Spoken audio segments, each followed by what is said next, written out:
Amen. Qu'on reste dans cette disposition de cœur de dire Seigneur, j'ai besoin que tu me parles ce matin. On peut parler par un chant, par une prière. Et il va nous parler bien entendu par la prédication. Amen. Je vais appeler Marien pour qu'on puisse être attentif ce matin pendant que les enfants regagnent leur groupe d'écodymes respectifs. Amen.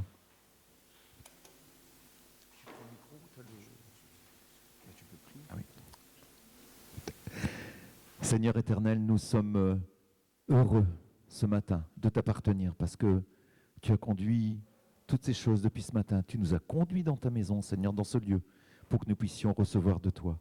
Donne-nous d'être attentifs à ta parole, Seigneur, que rien ne vienne se perdre dans ce que tu vas semer, Seigneur, que ce ne soit pas dans un terrain avec des cailloux où les soucis de la vie viennent étouffer les graines, que ce soit dans une bonne terre, Seigneur, que ce soit dans la terre de notre cœur. Béni sois-tu pour ta parole, Seigneur. Amen. Amen. Un petit amen, hein? Amen. Une amenette. Hein? Est-ce que vous allez bien? Alors c'est sûr, quand les enfants partent, souvent il y a des creux, etc. S'il y a des gens qui ont envie de se rapprocher, rapprochez-vous. Si vous sentez l'envie, hein? Mais ce n'est pas une obligation. Voilà. Ça fait longtemps que, après la série de l'Enfant prodigue, on s'est plus revus. Après, merci Seigneur, parce qu'on a eu on a été bénis, il y a eu beaucoup de prédications, il y a des personnes qui sont passées nous bénir. Dimanche dernier, on a eu Albert, il est bien rentré d'ailleurs, le pasteur Zongo, il vous salue. Donc ils sont très contents. Donc voilà, il vous salue. Vous avez aussi les salutations du Bénin. Vous vous rappelez, Paul vous a dit la dernière fois que de temps en temps vous donnera des nouvelles. Donc on a démarré un groupe de vie au Bénin. Et ça se passe bien. Alors dimanche dernier, ils ont commencé le culte et il a commencé à pleuvoir. Comme ils prient à l'extérieur, donc ils ont tous fui pour trouver un local pour pouvoir rentrer. En Afrique, on fuit la pluie généralement. Hein. Quand les armes crépitent, on marche, mais quand il pleut, on court. Voilà. Je ne sais pas pourquoi, mais c'est comme ça. Donc au Bénin aussi, il vous salue, il salue l'église, et puis il prie aussi pour l'église ici. Cette semaine aussi, il y a eu des échanges avec les frères de la Côte d'Ivoire qui saluent l'église, le Togo qui salue l'église. Paul a des salutations aussi. Tu peux dire la salutation d'où tu... Maryland, yes. C'est près de Washington, si vous voulez. Donc des salutations de Washington aussi. Hein? Voilà. Donc on nous salue de partout. Donc prions pour nos frères et sœurs que Dieu a établis partout dans le monde. Parce que nous servons un seul Dieu. Et c'est beau.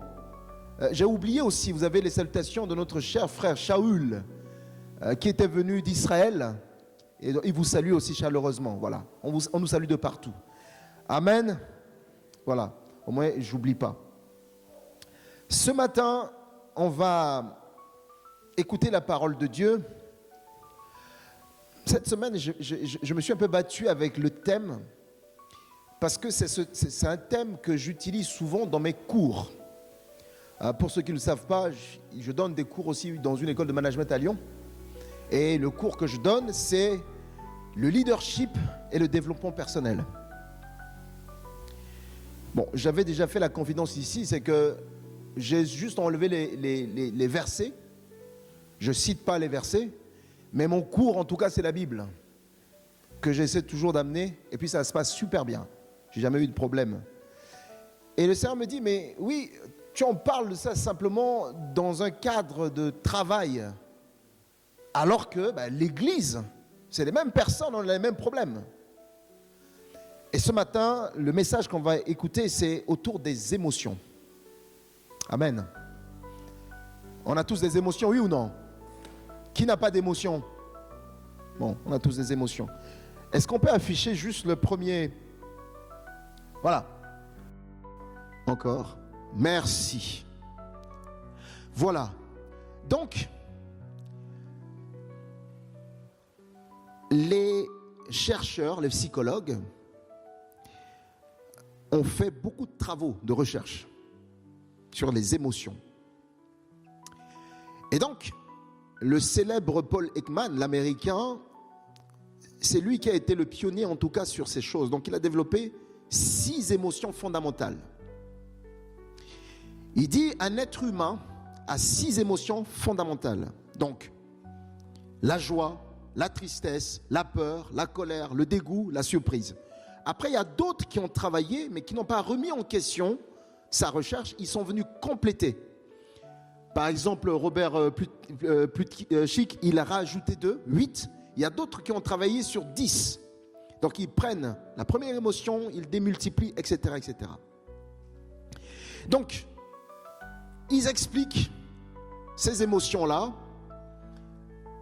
la fonction principale de ces émotions, et surtout, ce qui est marrant, ils essaient de catégoriser ces émotions-là. Donc vous avez des émotions qui sont sympathiques, donc c'est des émotions qui disent positives, et vous avez des émotions antipathiques qui ne sont pas sympathiques, c'est des émotions négatives. Et puis vous avez des émotions, une émotion neutre. La surprise, on ne sait pas où classifier la surprise. La surprise, ça dit c'est neutre. Ok ? C'était juste pour l'histoire, on ne va pas faire le coup de développement personnel ce matin, mais j'avais envie de présenter cela. Eux, ils n'ont pas inventé tout ça. D'accord ? Ils n'ont pas inventé. Et quand on lit la Bible, on ouvre la Bible, on a tous ces éléments dans la parole de Dieu. Amen. Alors, qui a déjà éprouvé la joie ici, dans la salle ? Alléluia. Qui a déjà éprouvé la tristesse ? Il y a d'autres qui n'ont jamais éprouvé. Qui a déjà éprouvé la peur ? Amen. Qui a déjà éprouvé la colère ? Hervé dit jamais. Bon. On va prier pour toi après. Qui n'a jamais éprouvé le dégoût ? Qui a déjà éprouvé ? C'était un piège. Non, je me suis trompé. Et qui a déjà éprouvé la surprise ? Bon, la surprise, les femmes aiment bien ça, hein ? Les cadeaux, les cadeaux, les cadeaux. Par contre, il faut venir avec la fleur qui n'est pas sèche, hein, attention, hein, ou artificielle, hein, une bonne fleur. Amen. Donc on peut quitter ces slides. Aujourd'hui, j'ai envie de nous parler d'une seule émotion, la peur. Amen. Donc on peut quitter, merci Aurélie. Je commence par un verset introductif de Josué chapitre 1 verset 9, on connaît tous. J'ai même envoyé ce verset à une de mes amies cette année, il y a la semaine dernière, qui dit « Ne t'ai-je pas ordonné, fortifie-toi et prends courage. Ne sois pas effrayé », ça veut dire simplement « N'aie pas peur, ni épouvanté, car l'Éternel ton Dieu est avec toi où que tu ailles. » Amen. Une fois que j'ai posé ça, j'aimerais simplement dire que ces psychologues qui ont travaillé sur ces émotions, qui les ont posées, on dit voilà, chaque être humain, lorsqu'un enfant naît, quand il commence à se développer, tout naturellement, il commence à éprouver ces sentiments-là. Vous prenez un enfant qui a 2 ans, faites le test. Vous venez vous donner 2 bonbons au premier. Au deuxième, alors vous donnez 2 bonbons. Donc le premier, il met le premier bonbon dans la bouche. Vous arrivez sur le deuxième, à lui vous donnez 4 bonbons. Le premier va se fâcher. Il risque même de cracher celui qu'il a dans la bouche. Parce que pour lui, ce n'est pas normal qu'il a juste 2 bonbons et que l'autre en a 4. Qu'il trouve injuste. Alors qu'il n'a ni acheté, ni déboursé, ni fait aucun effort pour pouvoir en avoir. Vous voyez, l'enfant en grandit avec ça et en reste. Là, ils ont classifié la peur. Ils ont expliqué que la peur, effectivement, c'était un sentiment qui permettait de se protéger et de se défendre du danger. Mais j'ai envie d'aller plus loin plus loin dans la caractérisation de la peur. Vous savez, il y a deux niveaux. Deux niveaux. Le premier niveau, c'est ce niveau où on a légitimé. Ok, on a légitimé, ça relève du domaine de la précaution. Cette peur qui est légitimée, qui est devenue comme une forme d'instinct de survie, qui est même parfois rattachée à la notion du bon sens et de ce que je qualifie de la sagesse humaine. Je vous donne un exemple. On nous a dit, avant de traverser la route, il faut regarder de gauche à droite avant de traverser. D'accord? On le fait tous. Parce qu'on n'a pas envie qu'une voiture nous renverse. Parce que c'est basé sur une expérience. On sait qu'il y a des gens, justement, qui ont été renversés par inadvertance, etc. Donc, on regarde de gauche à droite. Par exemple, on dit, évitez de se balader tout seul la nuit ou de courir tout seul dans une forêt, tout seul. C'est dangereux. Nous-mêmes, on n'a jamais été victime, mais on entend des choses, on se dit, il faut éviter, il faut être à deux. Bon, évitez par exemple de tomber nez à nez avec un animal féroce. On n'a jamais vu un lion, enfin, je veux dire, au parc, oui, mais dans la forêt, non. Mais on imagine qu'il faut jamais. Donc, ce qui fait que même quand vous êtes chez vous à la maison et quelqu'un se cache dans le noir, il fait le cri du lion, vous courez. Vous savez très bien qu'il n'y a pas de lion chez vous, mais vous courez quand même. Amen. Bon. Par exemple, on vous dit de faire attention au feu. Parce que ça brûle. Même si on n'a jamais fait l'expérience, on sait que ça brûle. Donc c'est la précaution. Après on dit, il faut s'assurer, quand on veut prendre la route, par exemple pour aller à Lyon, il faut s'assurer que son réservoir est bien rempli. Qu'il y a le carburant, que tout va bien, que les roues marchent. Donc c'est de la précaution. Et puis, il y a aussi une fameuse phrase généralement qu'on dit, on a appris de nos parents et aujourd'hui on le dit. Fais attention. Parfois on ne sait même pas de quoi on demande de faire attention. Tu sors le matin, on dit fais attention. Et tu regardes de gauche à droite, tu dis mais je fais attention à quoi? Et j'ai peur. On fait attention. Ça c'est le premier niveau qui a été légitimé. Le deuxième niveau qui relève de la paralysie. C'est cette catégorie de peur qui nous paralyse, qui nous détruit et qui nous empêche de pouvoir avancer.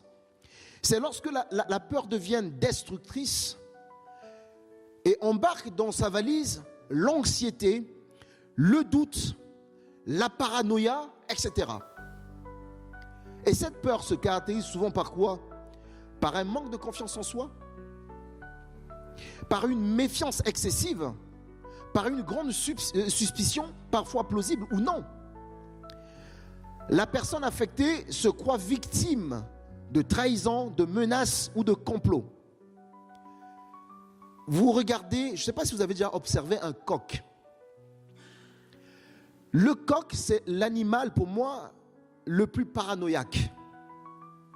Quand le coq marche dans la cour, il a toujours l'impression qu'on est en train de comploter contre lui. Il regarde à gauche, à droite, il avance, etc. Vraiment, il a toujours l'impression que le couteau n'est pas loin. Est-ce que vous avez déjà observé un coq ou pas? Il freine parfois, il regarde, hop, hop, il avance, etc. Parce que dans sa tête, c'est comme si les gens qui sont là, ils sont en train de comploter pour l'attraper, pour le manger au barbecue. Et cette peur-là, je vais te donner quelques exemples. On a peur de vieillir. Et parce qu'on a peur de vieillir, on va commencer à faire des choses. Des liftings. On va tirer des machins. On va éviter. On n'a pas envie de vieillir. On a peur de perdre son travail. Parce qu'on a peur de perdre son travail, on est amené à faire des choses, parfois aller voir des marabouts. Je connais des gens qui disent qu'ils connaissent le Seigneur, qui vont aller voir des marabouts pour dire, écoutez, je ne veux pas perdre mon travail. Ou qui vont rentrer dans la corruption pour soudoyer le chef. C'est malheureux. Il y a des hommes qui vont peut-être aller avec des femmes, la chef pour garder, ou la femme qui va aller avec un monsieur responsable pour essayer de garder sa place. Tout simplement parce que la personne a peur de perdre son travail. Et à partir de là, on se compromet. Peur d'être oublié par les autres. Parce qu'on a peur d'être oublié par les autres, donc on fait un effort pour exister. Et en essayant de faire un effort pour exister, on peut tomber dans l'orgueil d'une certaine manière et on devient omniprésent, alors que la Bible dit, la seule personne omniprésente, c'est Dieu. Amen. Peur d'être délaissé ou déclassé, remplacé par les autres. Au travail, on a cette peur-là. On voit des nouveaux collègues qui arrivent, qui sont brillants, qui travaillent. Même dans l'église, on commence à se méfier. Et parfois, on commence à monter des complots. On commence à créer des clans, des clubs. Au pire, même parfois de les empoisonner, de mentir en leur nom, de les descendre pour qu'on puisse les chasser de l'entreprise, pour qu'on puisse rester en paix. Mais quelle paix et à quel prix? On a peur de son avenir, peur pour son avenir. On s'inquiète.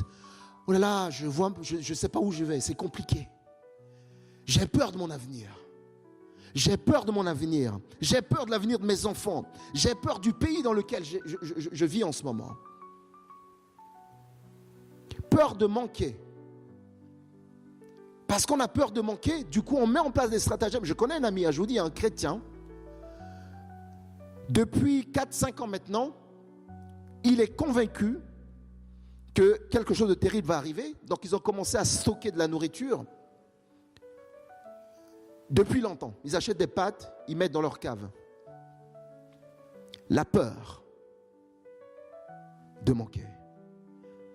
La peur de manquer. Mais la peur aussi parfois de perdre. Parce qu'on a peur de perdre, donc à partir de ce moment-là, on ne fait rien. On devient inactif. La Bible dit, dans la parabole de ce maître qui partait en mission, en voyage, il va donner du talent à ses ouvriers. Et il y a un qui s'est démarqué des autres. Il a pris le talent, il a fait un trou, il l'a mis, il l'a enterré. Terminé. Peur de perdre. Et quand le maître arrive, il a clairement insulté et dit, mais finalement, je sais que toi, tu es terrible. Tu moissonnes là où tu n'as pas sémé, etc. Donc j'ai eu peur et j'ai enterré ton truc, je te le redonne. Et le patron furieux dit, ôtez-lui ce qu'il a, donnez à celui qui en a assez. Mais le pire dans tout ça, c'est qu'on a peur du retour de Jésus. Il y a beaucoup de chrétiens qui ont peur du retour de Jésus, qui n'ont pas envie. Ils n'ont pas envie parce qu'ils ont tellement de programmes, de projets dans leur tête qu'ils n'ont pas envie. Ils traînent les pieds. Donc on a peur. Et d'autres qui ont peur, ils servent Dieu parce qu'ils ont peur que Jésus ne revienne pas les surprendre dans des situations bizarres. Donc ils ne servent pas Dieu par amour, mais ils servent Dieu par peur. Or la Bible nous demande de ne pas avoir peur de Dieu. La Bible nous demande d'avoir la crainte de Dieu, qui est dans le respect, la révérence envers Dieu. Parce que la peur nous éloigne de Dieu. Amen. La question c'est que d'où vient ces peurs-là? Quelle est l'origine de cette peur? Que ce soit le niveau 1, le niveau 2. La Bible déclare qu'au commencement, les choses n'étaient pas comme ça. On va lire Genèse chapitre 3, versets 8 à 10.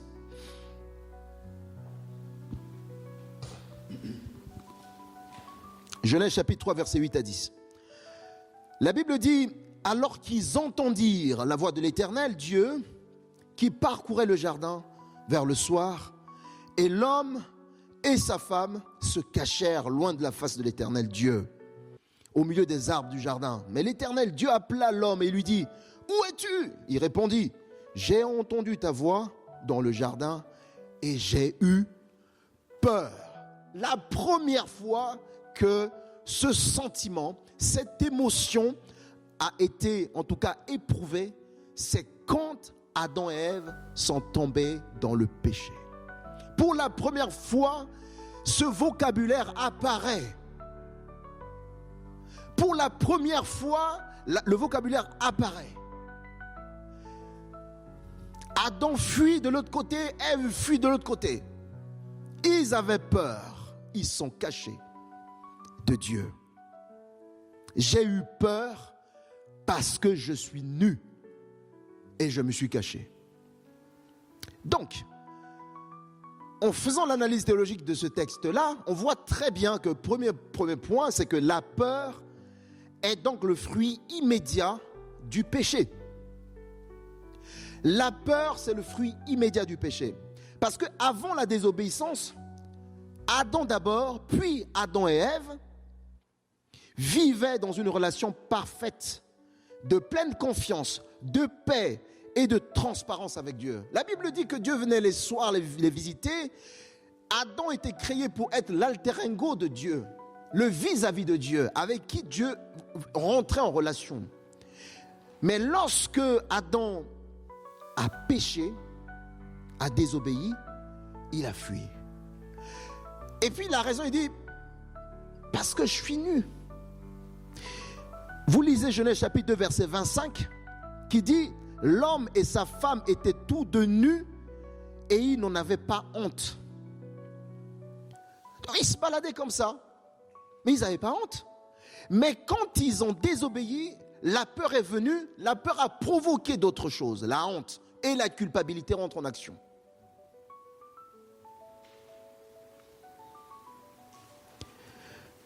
Dès qu'ils mangèrent le fruit défendu, quelque chose s'est brisé. Ils ne se voient plus de la même manière et surtout ils ne perçoivent plus Dieu de la même façon. Dieu est vu, Dieu devenait pour eux quelqu'un de menaçant. Dieu devenait pour eux un bourreau. Donc ils ont fui. Et c'est totalement ridicule parce qu'ils fuient, ils se cachent dans les arbres. Alors que Dieu voit tout. Dieu aurait pu faire comme ça et disparaître les arbres pour les voir. Ça vous rappelle pas Jonas qui s'est caché dans le bateau pour fuir Dieu? Mais surtout Adam a fui sa propre vérité. Adam a fui sa propre vérité. Adam a dit, la vérité d'Adam c'est quoi? Quand Dieu a créé Ève, Adam a dit, enfin cette fois-ci celle-là, c'est la chair de ma chair et l'os de mes os. C'est Adam qui a dit ça. Mais quand ça a chauffé, la peur est venue, chacun de son côté. Adam avait honte de voir Ève nue, Ève avait honte de voir Adam nu, ils avaient tous les deux honte que Dieu les voit nus. Chacun s'est caché de son côté. Je veux dire pardon à M. Paul Ekman. Cette peur ici n'est pas une émotion naturelle. C'est une raison spirituelle à la séparation d'avec Dieu. Le cœur de l'homme, jadis habité par la confiance, devient finalement un lieu de fuite. Un lieu de fuite. Parce que Adam va dire, j'ai peur et je me suis caché. Deuxième élément. Donc j'avais dit, la peur, c'est le fruit immédiat du péché. Deuxième élément, c'est que la peur est une conséquence de la rupture spirituelle. La peur ici révèle trois réalités spirituelles introduites par le péché. Premier point, la conscience du mal. Pour la première fois, l'homme réalise sa faute. Deuxième élément, c'est la perte de sécurité divine. À partir de ce moment-là, parce qu'il a peur, l'homme ne se sent plus en paix devant Dieu, un Dieu paisible, et l'homme ne se sent plus en paix par rapport à cela. Et pourtant, Dieu a créé l'homme pour être en présence et en communion parfaite avec Dieu. Et la peur vient briser tout cela. Troisième élément, c'est la fuite. L'homme cherche donc à se cacher, non seulement de Dieu, comme je l'ai dit, mais de sa propre vérité. Cette fois-ci, celle-ci, c'est la chair de ma chair et l'os de mes os. Et cette peur ici n'est pas seulement une émotion, mais c'est un symptôme spirituel. L'absence de la présence paisible de Dieu. Donc oui, lorsqu'on manque la présence paisible de Dieu, eh bien, on est versé dans la peur. On est versé dans la peur qui va frôler la paranoïa. Bien sûr que il y a parfois, ça engendre des problèmes psychologiques qui doivent être traités.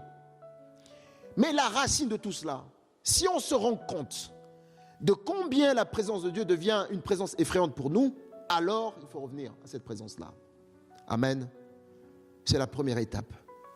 Et c'est la bonne étape qui nous permet d'être libres. Proverbe chapitre 28, verset 1, il dit « Le méchant fuit sans qu'on les poursuive, mais les justes ont de l'assurance comme un jeune lion. » Lorsque Adam a pris conscience de son mal, de sa faute, sans que Dieu lui ait parlé, il a fui. En France, il n'y a pas beaucoup de chiens errants. Il y en a. Mais en Afrique, il y a beaucoup de chiens où on ne sait pas à qui appartient. C'est des chiens errants qui se nourrissent parfois, etc. Bon, parfois on est sympa avec eux, parfois moins sympa. Mais ces chiens-là, j'ai l'impression que généralement dans leur tête, ils se rendent compte, ils se culpabilisent, qu'ils ne sont pas les bienvenus. Et donc quand ils viennent même manger dans une poubelle, en fait ils gardent un œil sur la nourriture, un œil pour regarder est-ce qu'ils ne sont pas attaqués. Vous toussez, ils fuient. Vous toussez juste, ils vont fuir. Pourquoi? Parce qu'ils se sentent déjà coupables. Ils se reprochent de quelque chose. Donc, il ne peut pas résister. Il va fuir. Et donc, la Bible dit dans Proverbe que le méchant fuit sans qu'on les poursuive. Amen. La peur ici, ce que je voulais dire, c'est que c'est une arme qu'exploite à volonté le diable pour, en tout cas, maintenir l'être humain, pour maintenir les enfants de Dieu dans la servitude, malheureusement. Parce que si vous avez trop peur, au fait, vous êtes comme un prisonnier. Et le diable joue avec ça. Le diable tire dessus. Et vous rentrez dans une prison sans nom. Et parce que cette peur est là, il vous tient captif avec des menaces, avec de la culpabilité, avec des choses, etc., etc. Donc, vous dites, je ne peux même pas m'en sortir. Donc, je reste là. J'ai peur. Pourtant, la seule personne capable de nous sortir de ça, c'est Dieu lui-même, en Jésus-Christ. Dans le Nouveau Testament, il y a plusieurs textes. Plus de 100 fois, on parle effectivement de la peur. Et on voit que la peur dans le Nouveau Testament est opposée, généralement, à la foi et à l'amour en Christ. La peur est considérée comme un opposant farouche à la foi. L'enseignement de Jésus-Christ et des apôtres, par exemple, il exhorte à ne pas céder à la peur. Il dit, par exemple, le Saint-Esprit est là et la victoire sur la mort dissipe la peur. La présence de Dieu, la présence du Saint-Esprit et la victoire de Jésus à la croix dissipe la peur. C'est pour cela que Jésus nous demande de ne pas céder à la peur. De ne pas céder à la peur. La peur est vue effectivement comme une entrave à la confiance en Dieu. Mais elle est aussi vaincue par la révélation de son amour parfait et par la puissance de la résurrection de Jésus. Amen. C'est pourquoi vous avez des expressions plus de 100 fois dans le Nouveau Testament qui dit « N'ayez pas peur, ne craignez pas, ne les craignez pas. » Amen. Ne crains pas la maladie. Ne crains pas le chômage. Ne crains pas les complots qui se lèvent autour de toi. Ne crains pas. Parce que si tu crains, tu tombes dans la servitude et l'ennemi te contrôle par rapport à ça. Et la peur, c'est une porte d'entrée à bien d'autres symptômes. Cependant, quels sont les effets ou encore les conséquences de la peur? Il y a beaucoup de choses à dire, mais je vais essayer d'aller vite. Et j'imagine peut-être dans les groupes de vie, on peut revenir tout doucement sur ces sujets-là. Parce que c'est des vrais problèmes qui peuvent nous paralyser de manière individuelle, mais qui peuvent paralyser l'Église, de manière générale. Alors, quelles sont les conséquences ou les inconvénients de la peur sur la vie d'un croyant, un chrétien? La première chose qu'on peut observer, c'est la timidité spirituelle. La timidité spirituelle ici, c'est une attitude intérieure de retenue, de peur ou de honte qui empêche le croyant de manifester pleinement la foi en Jésus, et surtout de parler de Christ ou d'accomplir la mission que Dieu lui a confiée. Donc on est timide, on n'ose pas, on a honte, spirituellement on est bloqué, donc on ne peut pas. On est handicapé, on est paralysé. Et ici c'est le contraire de la foi et du zèle dont la Bible nous parle. Le zèle spirituel, la foi courageuse, la foi brûlante. Cette timidité ne vient pas de Dieu, parce que l'apôtre Paul dira à Timothée, dans Timothée chapitre 2, 2 Timothée chapitre 1, verset 7, il dit « Car Dieu nous a donné un esprit, pas un esprit de timidité, mais un esprit de force, d'amour et de sagesse. » Deuxième conséquence que ça peut apporter dans notre vie, c'est l'anxiété. On a parlé de la timidité spirituelle, mais de l'anxiété. Dans la Bible, l'anxiété se traduit par l'inquiétude, par la peur ou par le trouble intérieur. On est inquiet, on est troublé, comme on a cité tout à l'heure, parce qu'on manque de telles choses, parce qu'on ne s'imagine pas l'avenir, on se questionne, on se dit mais comment ça va se passer? Et finalement, la Bible nous dit qui, par ses inquiétudes, peut rajouter un iota sur sa vie? Personne. Voilà pourquoi Paul va dire aux Philippiens, il dit, ne vous inquiétez de rien, mais en toute chose faites connaître vos besoins à Dieu par des prières et des supplications avec des actions de grâce. Au lieu de passer du temps à nous plaindre, à ruminer, à murmurer, à nous inquiéter, en fait, on ouvre la porte à la peur, on ouvre la porte à la maladie, parce que nos inquiétudes ne changent rien. On peut s'inquiéter du matin au soir, ça ne changera rien.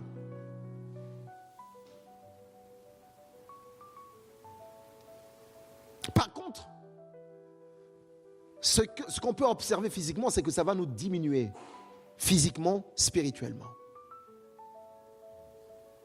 Personne n'a jamais résolu un problème avec la peur. Si on essaie, on va mal faire. On va blesser, on va brutaliser les gens, on va faire des choses, etc. Parce que notre inquiétude, notre peur ne permet pas de résoudre quoi que ce soit. L'anxiété n'est pas simplement une émotion humaine, c'est un état d'esprit où la peur prend la place de la confiance en Dieu, avec bien sûr des conséquences terribles, perte de paix intérieure, doute, de faiblesse de la foi, isolement et perte de joie, etc. Les causes de l'anxiété sont multiples.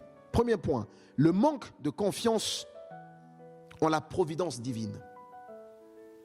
En fait, à un moment donné, tellement que c'est dur, on commence même à douter que Dieu est encore capable de faire quelque chose dans notre vie. Amen. Ça nous arrive tous. À un moment donné, on s'est dit, mais vraiment, est-ce que Dieu, est-ce qu'il m'écoute encore? Et c'est à ce moment-là qu'un frère va venir dire, oh, mais tu sais quoi, si Dieu ne t'écoute pas parce que tu as péché, etc. Ouh là là! Si Dieu ne t'écoute pas, ça veut dire que ton plafond est fermé. Ton plafond spirituel. Des faux problèmes, de la fausse théologie, des faux trucs, dont le seul intérêt, c'est de maintenir les gens dans la culpabilité. Parce que la vie de l'homme est entre les mains de Dieu. La Bible dit Dieu fait grâce à qui il veut. Il y a des gens dans la rue qui ne connaissent pas le Seigneur. Pour qui Dieu se manifeste. Il y a des gens qui ne connaissent pas le Seigneur, mais Dieu prend soin. Dieu en prend soin. Combien à plus forte raison ceux qui connaissent le Seigneur et qui marchent avec lui. Donc faisons attention, lorsqu'une personne est dans cet état d'esprit de manque de confiance, prions pour lui. Et si tu traverses ces moments-là, rappelle-toi que Jésus dit dans Matthieu chapitre 6 verset 28, et dit, et pourquoi vous inquiétez-vous au sujet du vêtement? Considérez comment croissent les lits des champs. Ils ne travaillent ni ne filent. Et pourtant, ces plantes prospèrent. Si Dieu est capable de prendre soin des plantes, l'être humain, nous sommes beaucoup plus importants que les plantes. Nous sommes beaucoup plus importants que les oiseaux. Et la Bible dit que nous jugerons les anges. Vous comprenez ça? Nous sommes beaucoup plus importants que tout ça. Et Dieu en prend soin. Deuxième cause racine de l'anxiété, c'est la peur du futur ou la peur de manquer. Au fait, la peur du futur, la peur de manquer nous empêche de nous réjouir du présent que Dieu fait avec nous. Nous empêche d'être dans la joie. Il y a des personnes qui accumulent. Mais ils ne se sont jamais posés pour se réjouir déjà du peu qu'ils ont. Mais ils ont toujours dans le coup d'après. Toujours inquiets pour le coup d'après. Mais qui te dit que tout ce que tu amasses là, tu vas vraiment les utiliser? Dieu peut t'enlever le matin. Un jour j'avais prêché ici. Je dis tu peux avoir ta garde-robe avec 1000 chaussures, 1000 pantalons, 1000 robes, 1000 ceci. Le jour où tu décèdes, les gens qui t'enterrent, s'ils décident de t'enterrer nu, ils t'enterreront nu. Oui ou non? Les gens qui décident de t'enterrer, s'ils décident de t'enterrer nu, eh bien ils vont le faire. Oui. Les gens qui vont s'occuper de tes funérailles, s'ils décident que finalement, pourtant tu as beaucoup d'argent sur le compte, ils disent non, écoutez, cet argent, on ne va pas acheter un cercueil. On va l'enterrer comme ça. Ils vont le faire. Vous ne décidez pas. Donc, le coup, bien sûr, la Bible dit, montre l'exemple des termites. Il dit, voilà les termites, ils travaillent, ils préparent l'hiver, etc. Dieu ne nous demande pas de ne pas être paresseux. Dieu ne nous demande pas de ne pas travailler pour l'héritage, etc., pour les enfants, etc. C'est important de le faire. Mais ça ne doit pas devenir notre obsession. Ça ne doit pas devenir un sujet de paranoïa, quelque chose qui nous entraîne dans la peur. Jusqu'à perdre la confiance en Dieu de l'avenir. Si Dieu l'a fait aujourd'hui, il peut le faire demain. À chaque jour suffit sa peine. Amen. Troisième cause racine, effectivement, de l'anxiété, c'est la culpabilité ou le sentiment d'indignité. Quand on se sent trop faible ou trop impur pour mériter la paix de Dieu. Parfois Dieu dit, je te donne ma paix. Jésus dit, je te donne ma paix, je te laisse ma paix. Et puis on répond, dit, Seigneur, je ne mérite pas ta paix. Je ne mérite pas. Mais Dieu n'a pas besoin que tu mérites. C'est une grâce, c'est un don. Soit tu l'acceptes, soit tu ne l'acceptes pas. Dieu te demande de rien payer, c'est gratuit. Mais généralement, l'être humain est tellement compliqué que tout ce qui est gratuit fait peur. Je me rappelle, j'étais président d'une association, je tairai le nom, et puis on avait organisé à l'époque, en son temps, 2014, 2013, 2014, j'avais reçu des dons à Leclerc, des chaussures, etc. Donc on avait mis pour donner. Donc on avait dit, c'est gratuit. Eh bien, personne n'est venu chercher. Au point où on a déplacé à la Croix-Rouge. Je suis allé voir la directrice qui s'occupait de la Croix-Rouge. J'ai dit, voilà, on va déposer ça chez vous. Par contre, si les gens viennent, par exemple, de l'église par hasard et que ils ont un bon, ils peuvent les acheter à 1 euro. Et les gens sont allés acheter.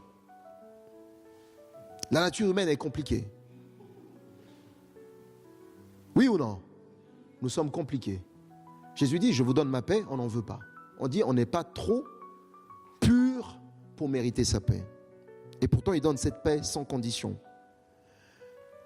Le quatrième point de la cause de l'anxiété, c'est le manque de communion avec Dieu. En fait, venir à l'église tous les dimanches, être présent dans les réunions de prière, etc., ça ne définit pas notre communion avec Dieu. On peut être des activistes religieux. On peut être simplement des religieux, tout court. On est là, on signe notre présence, etc. Mais la communion avec Dieu va au-delà de tout ça. La communion avec Dieu, c'est connaître la personne. On est en communion avec quelqu'un qu'on connaît. On est en relation avec quelqu'un qu'on connaît. Et donc, si on n'est pas en communion avec Dieu, alors du coup, on dit souvent la nature a horreur du vide. À ce moment, on va être en communion avec autre chose. La peur, l'anxiété, etc. Et l'anxiété augmente quand la prière, la lecture de la parole de Dieu et la louange diminuent. Ok? L'anxiété augmente quand la prière, la lecture de la parole de Dieu, un temps avec Dieu diminue. Ceux qui ont fait les mathématiques, c'est deux choses qui sont inversement proportionnelles. Lorsque l'autre monte, l'autre descend. Amen.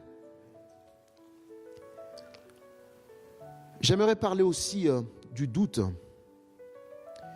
Le doute, effectivement, qui est une hésitation du cœur entre deux croyances.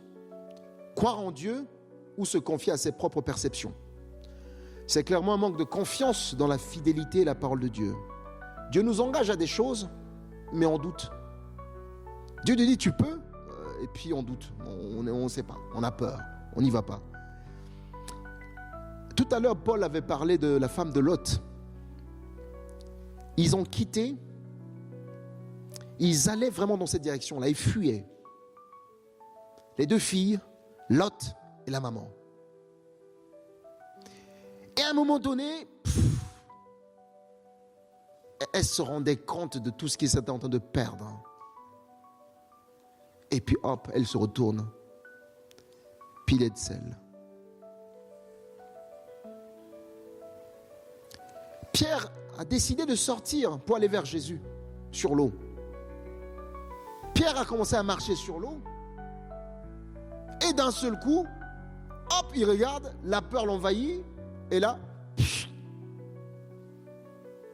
il coule. Jésus demande de sortir de notre barque et de venir.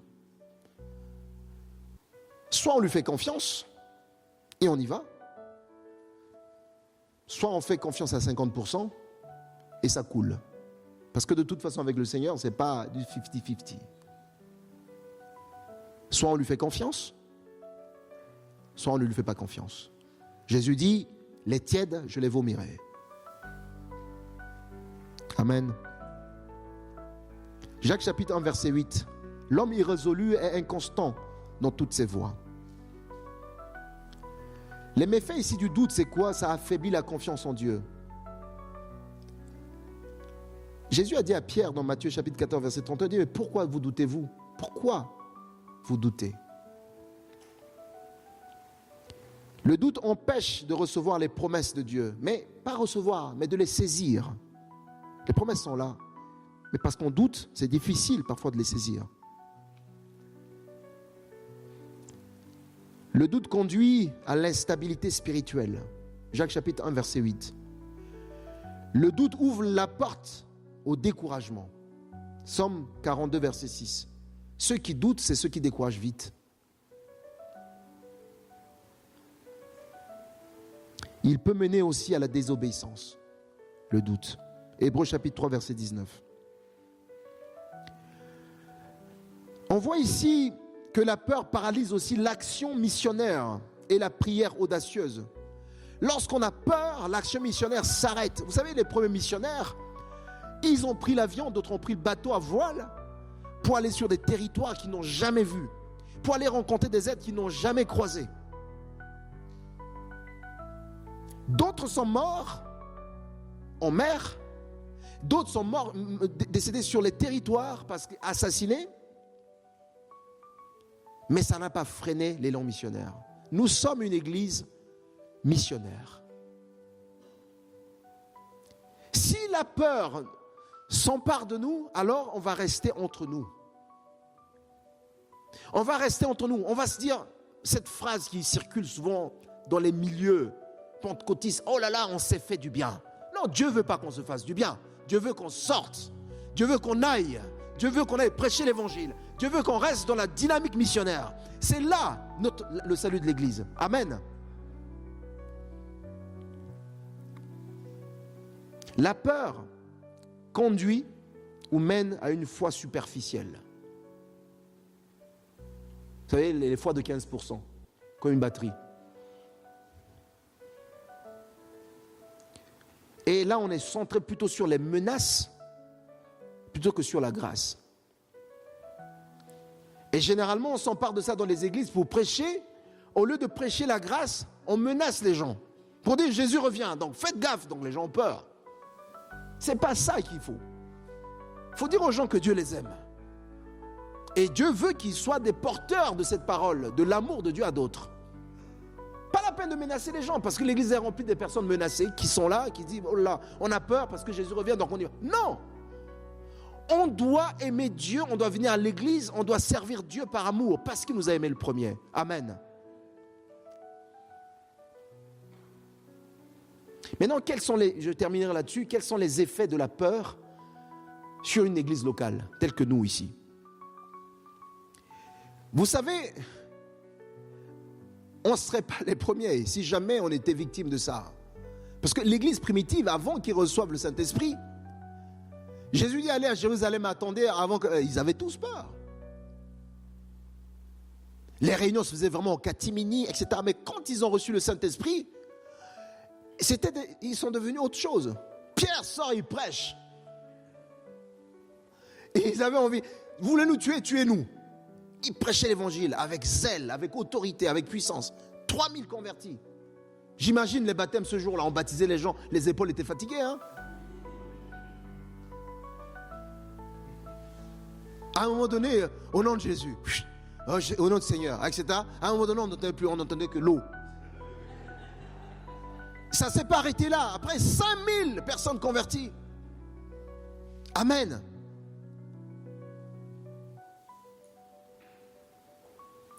La peur collective freine l'unité.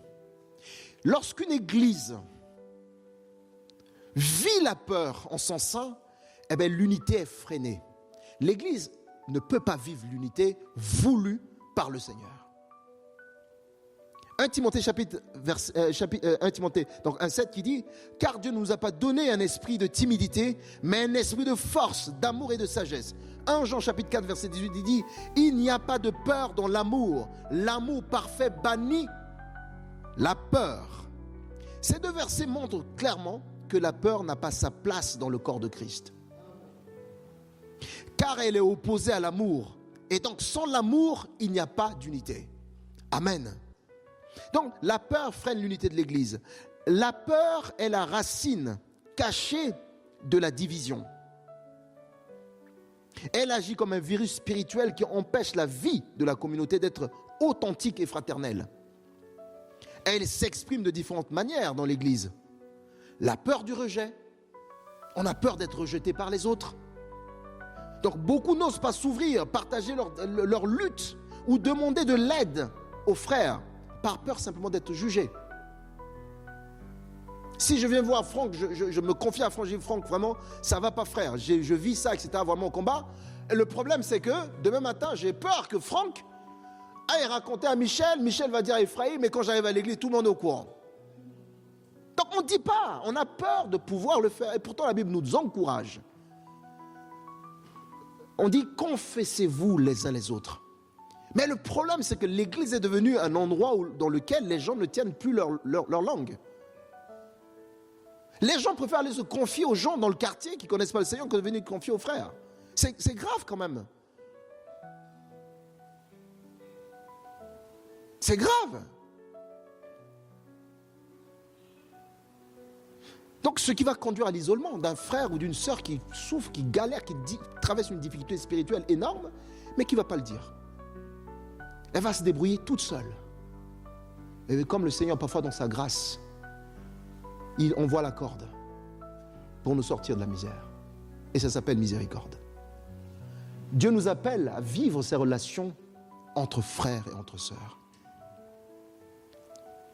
La peur aussi de perdre sa position ou son influence dans l'église. Alors on a inventé ce truc, la place, la position de l'église. Il n'y a aucune place de personne dans l'église. Notre place à tous est dans un champ que le propriétaire s'appelle Jésus, qui nous envoie dedans Une personne, elle coupe, l'autre à la houe, l'autre à la machette, l'autre qui fait rien, le tam-tam. J'ai vu des champs en Afrique, il y a des gars qui arrivent, qui ne cultivent pas, mais qui tapent sur le tam-tam du matin au soir. Et les autres qui cultivent, ils sont contents.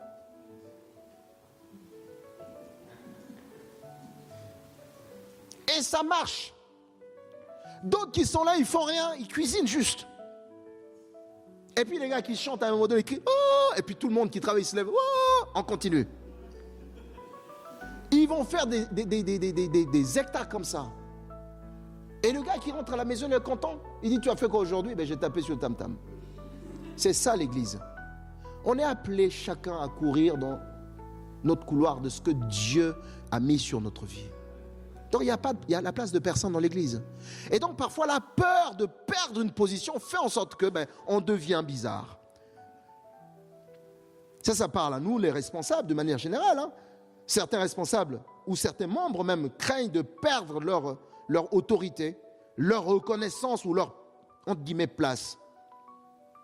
Cela engendre en tout cas souvent des querelles, des rivalités, de la méfiance et parfois des luttes de pouvoir. La seule personne qui est assise sur le trône, c'est Jésus. Et il nous fait grâce de dire, vous êtes assis avec moi dans les lieux célestes. C'est lui qui dit, pas nous. Soyons des serviteurs utiles entre les mains de Dieu. Amen. Et puis, il y a un autre domaine sur lequel j'interviens dans les entreprises qui s'appelle en anglais du change management. La conduite du changement. Il y a la peur aussi du changement. Toute communauté ou toute organisation de manière générale est appelée à croître et à se renouveler, mais rencontre ce qu'on appelle souvent la résistance au changement. Parce que la nature humaine, on n'a pas envie de changer. Vous posez la question, qui veut du changement? 1000 personnes la main en l'air. Qui veut changer? Tout le monde regarde les chaussures. On veut le changement, mais on ne veut pas changer. Ça, c'est la nature. Ça, c'est nous. Les hommes, on est compliqués. Et donc, la peur du changement peut parfois engendrer ces choses-là, freiner notre élan. Et cette peur bloque la vision commune et empêche le progrès spirituel dans l'Église. Dans Ésaïe 43, versets 1 à 19, on parle. La peur aussi de faire confiance. Quand la peur domine, la confiance disparaît. Les membres deviennent méfiants, soupçonneux, parfois critiques et très amers, irritables. Cela détruit la cohésion et l'esprit de famille que le Saint-Esprit veut établir dans l'Église. Éphésiens chapitre 4, versets 2 à 3. La peur freine donc l'évangélisation, qui est le salut de l'Église. Le témoignage public, comme chez les disciples, elle agit comme une barrière invisible entre la foi vécue et la foi proclamée. On peut tous vivre une foi, ça c'est la foi vécue, mais la foi proclamée, c'est lorsqu'on va témoigner de ce qu'on vit. Et cette peur vient mettre une barrière entre la foi vécue et la foi proclamée. On vit notre foi en autarcie et ça nous suffit. Mais Jésus ne veut pas ça. Jésus veut que ce que tu vis témoigne à d'autres, pour que d'autres témoignent à d'autres, etc. Et on rentre dans le discipulat. La peur qui freine l'évangélisation. On a peur du rejet. On dit, dis donc, quand je vais parler, les gens vont me rejeter. Jean 15, 18. Mais si on vous rejette, c'est tant mieux. Jésus dit, le monde m'avait rejeté moi, le premier. Vous serez rejetés aussi. Donc si c'est ça qui vous fait peur, c'est déjà dans le plan. Pas de chance, j'avais envie de dire. Jésus a prévu ça. Il dit, moi, on m'a rejeté, alors vous aussi, vous serez rejetés. Mais tenez bon, parce que moi, j'ai vaincu le monde. Amen. La peur de ne pas savoir quoi dire. Oui, j'ai bien envie, mais je vais dire quoi? Je ne sais pas. Je gratte les cheveux. Jésus dit, va. Et moi, je mettrai les paroles dans ta bouche. Amen. Donc, si on fait confiance que le Saint-Esprit peut mettre des paroles de Dieu dans notre bouche, allons-y. Soyons volontaires. Premier jour, on peut sortir. On voit les gens, on hésite, on rentre à la maison. On dit, ok, aujourd'hui, je l'ai loupé. Deuxième fois, j'y repars et je sors un truc. Et c'est ça. Ça démontre à suffisance que nous, on n'est pas capable tout seul. On a besoin du Saint-Esprit. Amen. La peur aussi de déranger ou d'offenser. Ah mais les gens sont tranquilles en train de manger le sandwich. De quel droit moi j'ai pour aller les déranger? Non, je leur apporte une bonne nouvelle. C'est différent. Amen. La peur du regard aussi des autres. Ah mais dis donc Ephraim, je ne savais pas qu'il était chrétien. Hein? Et donc du coup ça diminue ses chances hein, d'être embauché. Mais c'est pas grave. Si c'est à cause de ça que tu n'es pas embauché, gloire à Dieu. Ou parce que c'est menacé de te mettre en prison. Mais si tu es en prison, c'est une occasion de parler aussi. Un jour, quelqu'un m'a dit à Rouen, il me dit, fais attention Marie, hein, parce que quand tu évangiles comme ça, tu sais, la France, la loi, quand je venais d'arriver, hein, je lui ai dit, oh, mais c'est bien si on me met en prison, c'est bien. Je ne suis pas meilleur que ceux qui étaient... Enfin, si on me met en prison à cause de ça, ben c'est bien. Je pense qu'ils vont me mettre dehors parce que ça va chauffer en prison. Je vais encore prêcher davantage. Comme on ne peut pas faire 2 PV, on peut faire 2 fois mon PV, ben c'est cuit. Soit on me libère. Donc n'ayez pas peur de ce genre de choses. Amen. Du coup, finalement, tout ce qu'on a dit là, quels sont les remèdes par rapport à ça? Quand vous allez partir, qu'est-ce que vous allez faire?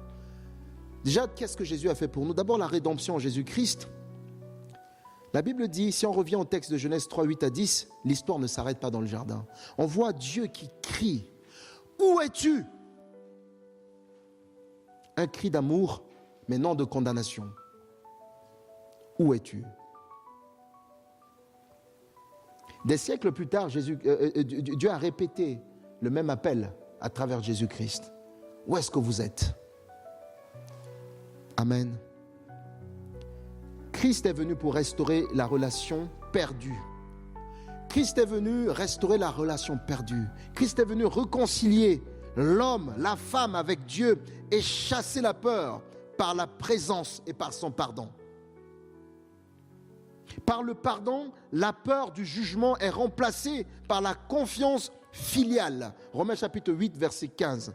Vous n'avez point reçu un esprit de servitude pour être encore dans la peur, mais vous avez reçu un esprit d'adoption par lequel nous pouvons tous crier « Abba, Père ». Amen. Qu'est-ce que toi maintenant tu dois faire? Qu'est-ce que moi je dois faire? Eh bien, je dois affronter cette peur tous les jours parce que j'ai le Saint-Esprit en moi, mais surtout par la prière, par la méditation de la parole de Dieu, par la proclamation des vérités de Dieu sur ma situation et sur ma vie. Et je dois laisser le Saint-Esprit me remplir d'audace. Soyons des chrétiens audacieux. Maintenant, en tant qu'Église, qu'est-ce que nous devons faire pour barrer la route à tout ça? Nous devons cultiver une communauté d'encouragement. Nous devons être des frères et des sœurs qui cultivons l'encouragement mutuel. Pas être des gens qui sont toujours là à donner des leçons, mais des gens à encourager, des personnes qu'on va encourager. Ah mais Hervé, vraiment super aujourd'hui. Super ce que tu fais. Ah mais c'est super Terry, vraiment. Joël, c'était bien, merci, bravo. C'était bien la sonorisation, etc. Mais si on dit jamais, c'était bien la sonorisation, c'était bien Murphy la sonorisation, le jour où il y a un bruit, ça siffle, etc. Oh mais la sono, vous êtes bizarre aujourd'hui. Mais oui, jamais vous êtes allés les féliciter quand tout allait bien. Soyons une communauté qui encourage.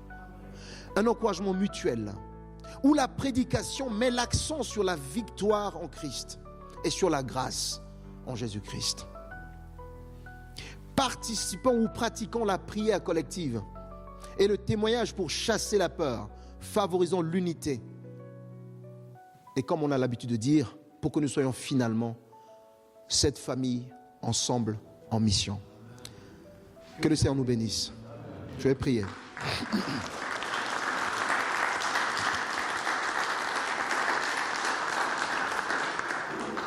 Seigneur Jésus,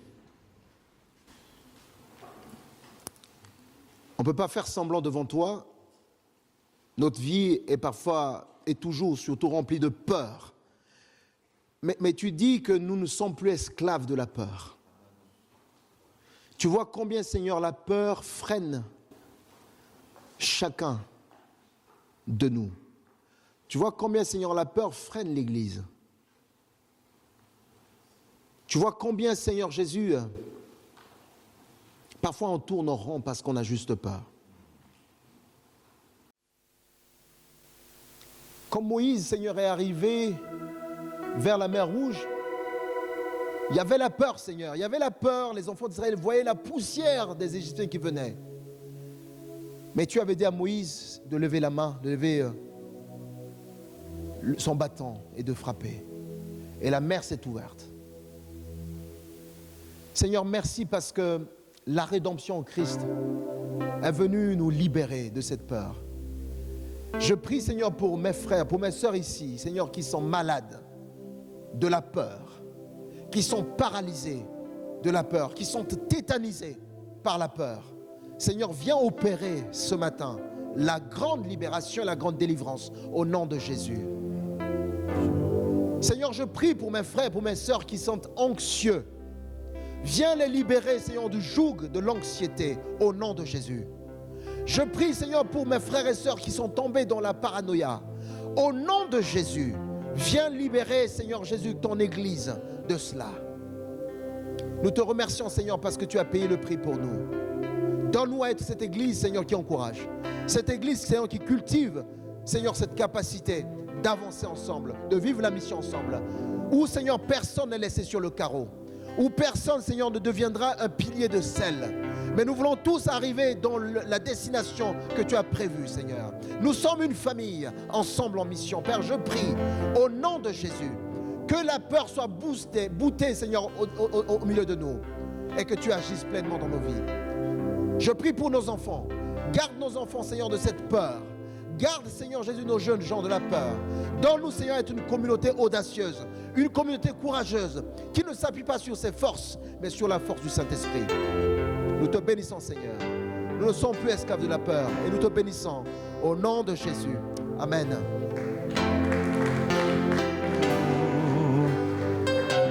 Amen. Je ne suis plus esclave de la peur. Levons-nous avant de finir notre culte pour dire: je suis enfant de Dieu.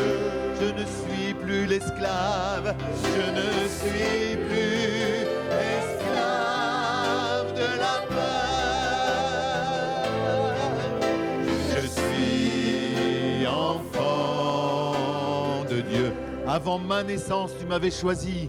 Avant ma naissance, tu m'avais choisi. Amen.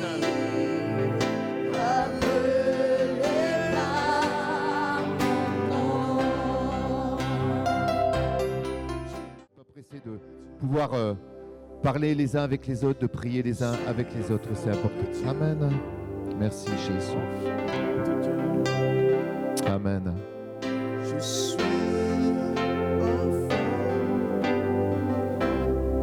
Je suis remplie d'émotions et je voulais vraiment dire un grand merci pour le message de ce jour. Parce que ce message, c'était pour moi. Complètement pour moi. Là, peut-être chacun s'est retrouvé, mais moi, je parle ce que j'ai reçu. Parce que quand je suis venue ce matin, ce que je demandais à Dieu dans mes prières, c'était de chasser en moi la peur. Parce que depuis pas mal de temps, j'ai la peur qui m'envahit. Ça vient de partout, de plusieurs choses. Et là, ce message, c'était vraiment pour moi ce matin. Je me l'approprie et quelque chose s'est passé. Je sens que quand je vais rentrer à la maison, ce ne sera plus pareil. Amen. Vraiment, ce ne sera plus pareil. Je me sens tellement bien. J'ai envie de sauter, j'ai envie de rire, j'ai envie de me rouler par terre. Je ne sais pas trop. Parce que j'étais tétanisée par la peur. Oui,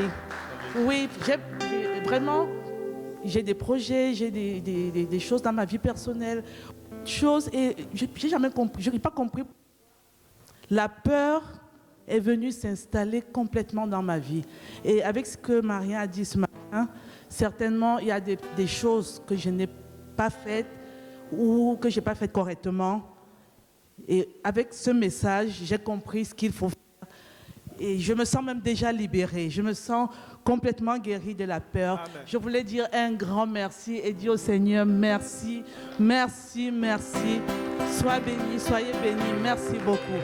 Je suis en joie. Merci beaucoup. Merci. Bon retour à tous, que le Seigneur vous bénisse sur cette semaine. Amen.